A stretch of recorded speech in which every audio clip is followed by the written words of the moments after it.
My name is Pluto. Hi, Pluto. I'm Apollo. How did you get here? The music carried me here. My wish. Do you want to be friends? Okay. This is Dr. Mia Rochelle Loudon, also known as Dr. Mia Rowe. Welcome to this episode of Apollo and Pluto's Wish Quest, a companion podcast for my children's flipover book, Apollo's Wish and Pluto's DreamQuest, published by the Vivens Media Group.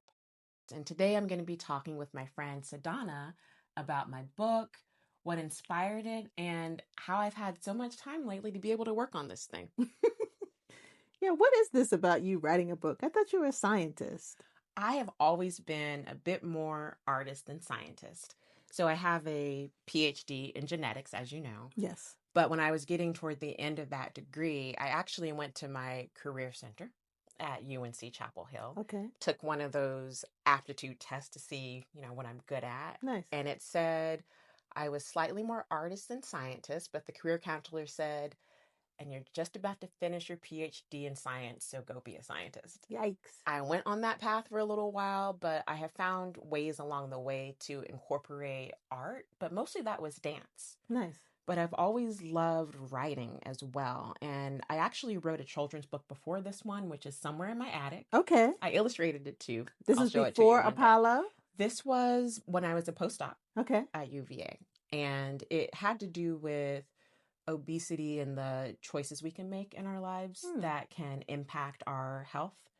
And ultimately, I never took it any further.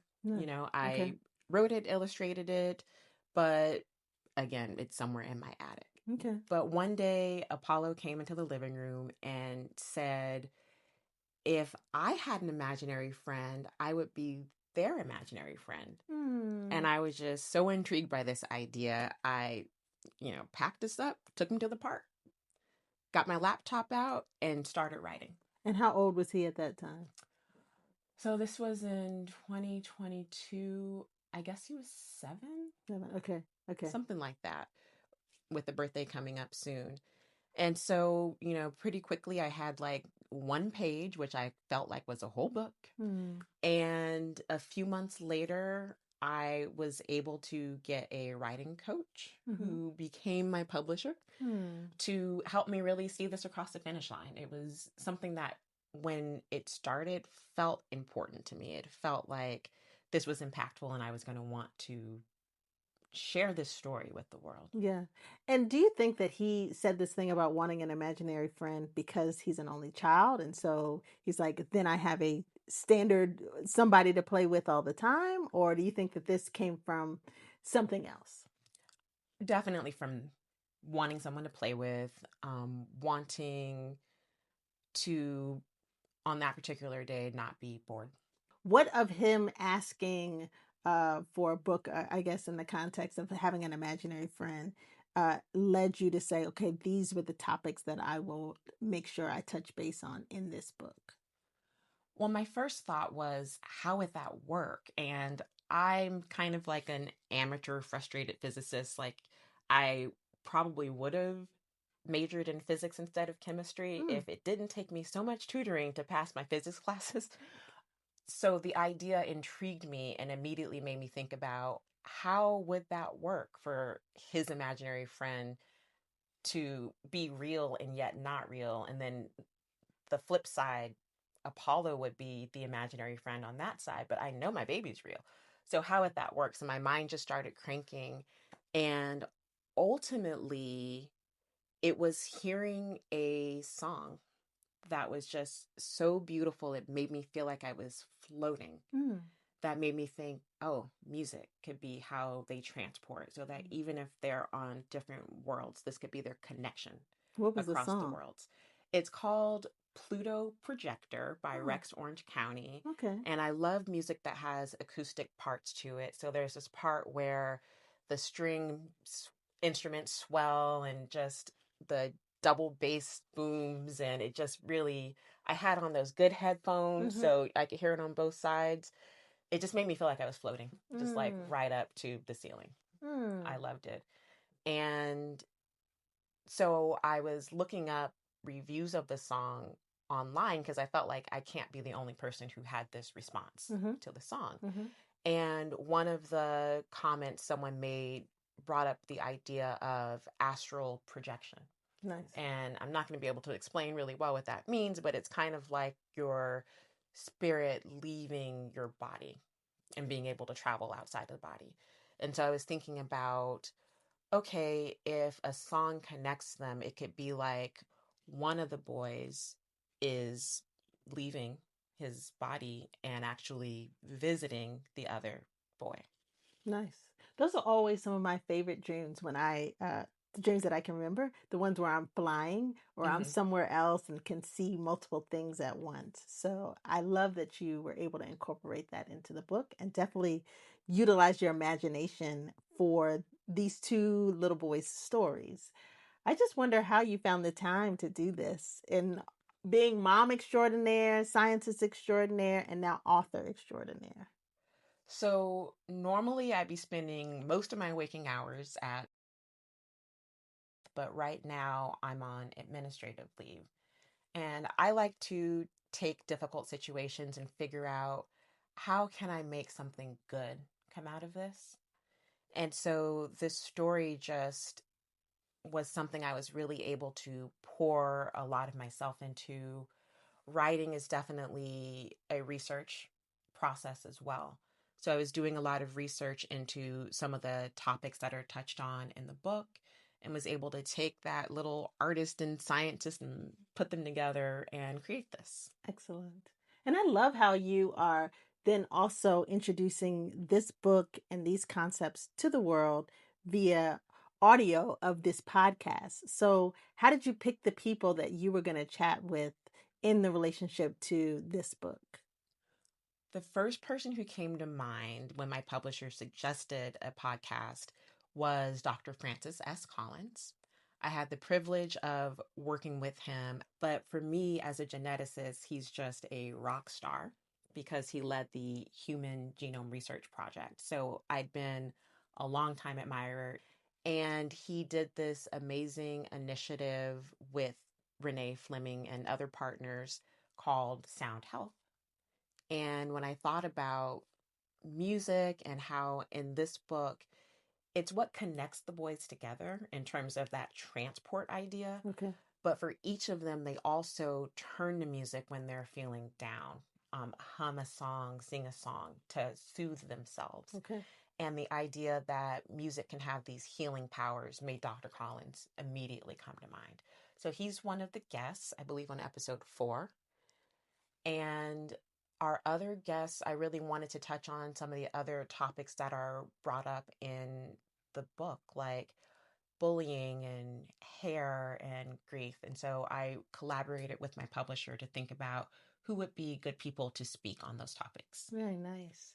Now, hair is such a big deal for boys, for girls, in school, out of school.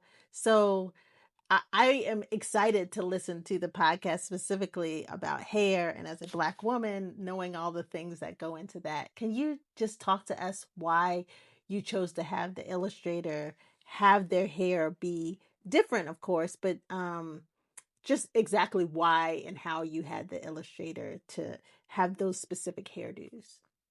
So when my son Apollo was in kindergarten, he was teased by his schoolmates for his hair. He had asked before kindergarten started, so when he was 4 years old, to have locks like his older brother. And we made that happen, which was not that easy during the lockdown of the pandemic to even find someone who would do his hair.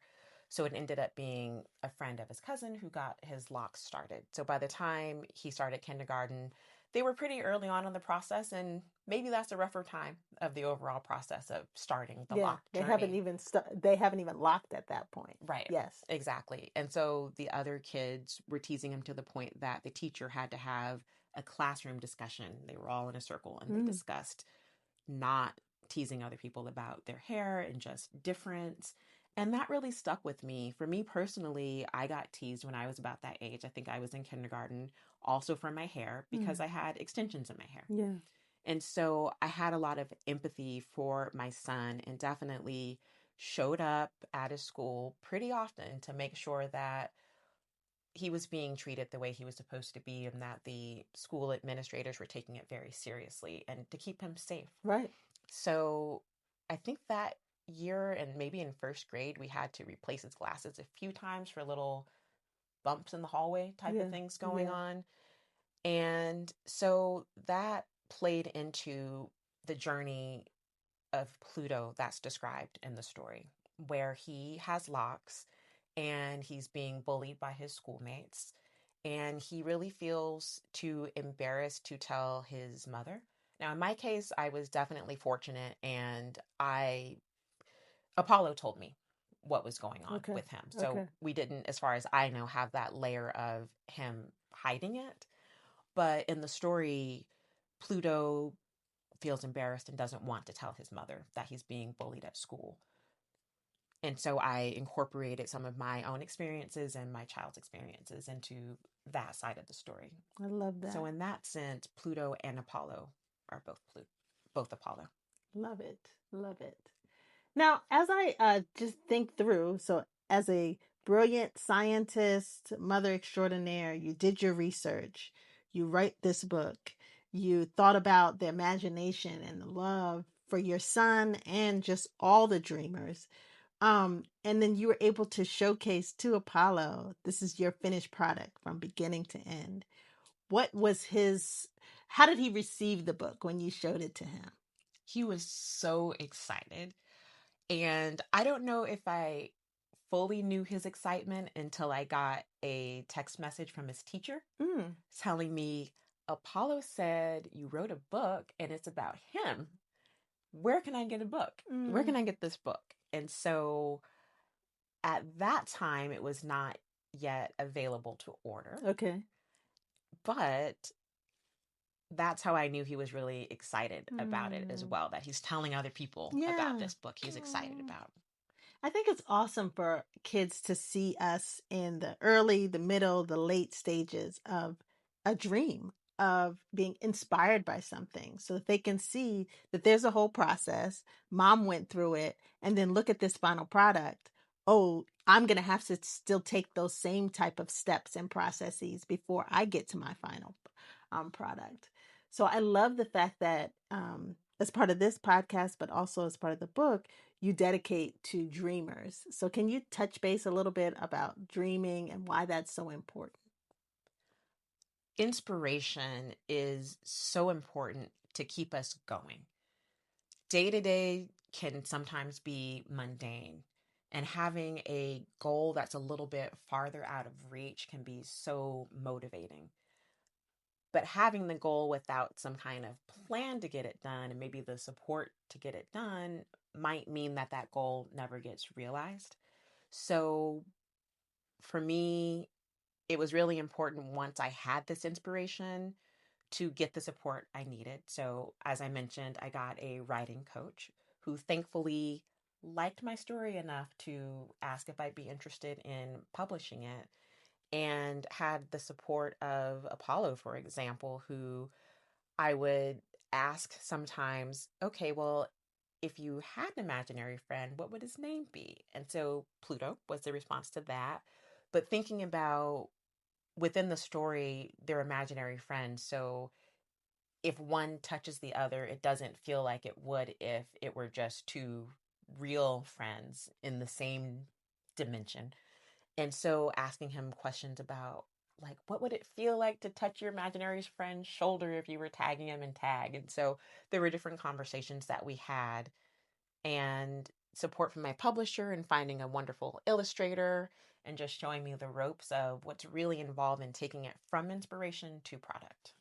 Now, one of the overarching themes of the book is about friendship. Pluto and Apollo come to meet each other. They have a great time. So I have heard little snippets of the various episodes of the podcast. But I wondered for you, the question that you pose to others, what makes a good friendship, or what makes a good friend? No, I wasn't ready to answer this question. Okay. So for me, I think my best friend until she passed was my mother. I get it. We would talk every day. And one of the characteristics my mother portrayed that I think is important for friendship is acceptance. She was able to accept me for who I am and also being observant. I think sometimes people in your life can be going through things and they don't speak up and say what they're going through. But she could tell my whole mood by how I said hello when I answered the phone if she called me. She could either tell that something was wrong and she'd just immediately say, "What's wrong? Are you okay?" Or if it was, I don't even know. I can never hear these tones. For me, it was just always hello. But I remember once in particular, I had set myself on this path to be a biomedical engineer. And I did an internship at Virginia Commonwealth University. And after that, even though it was a great experience, it did one of the useful things an internship can do, which is to tell me that's not what I wanted to pursue. And she took me out to lunch when I was visiting home. And I hadn't said anything. I didn't say I was having second thoughts or struggling. I had set myself on this goal for years. And I like to see through the goals I set for myself. Get it. And she just said over our chicken pot pie from Marie Callender's, "You don't have to be an engineer." And that just like really released me from tying myself to this goal and making myself do this thing, even though I didn't feel like it anymore. And so she was kind and perceptive and like all of these things. Now, I don't expect my friends to read my mind, but that's sort of my template. Got it. And then from there, I try to show up for my friends. So if I'm invited to something important like a birthday or a wedding, I am certainly going to try my very best to be there because I'm always honored to get invited to those things. I try to be consistent and reliable. So if we make plans, I do not like to flake and things like that. So I think that a friend is someone who I can vibe with and have a good connection with, someone I can trust, and someone who lets me be me and helps me become a better me. Oh, that's beautiful. Well, thank you so much for taking the time to share about your book, share about this podcast, share about your journey, share about your professional pivot. And I really appreciate your friendship and thinking through the geniusness of it all. Thank you so much, Sadhana. Thank you for listening. I hope you enjoyed this episode. You can order Apollo's Wish and Pluto's DreamQuest at vivinsmedia.com or through your favorite retailer or by supporting your local bookstore and requesting it there. This is Dr. Mia Rowe signing off. For my little one and all the big dreamers with big imaginations, keep dreaming.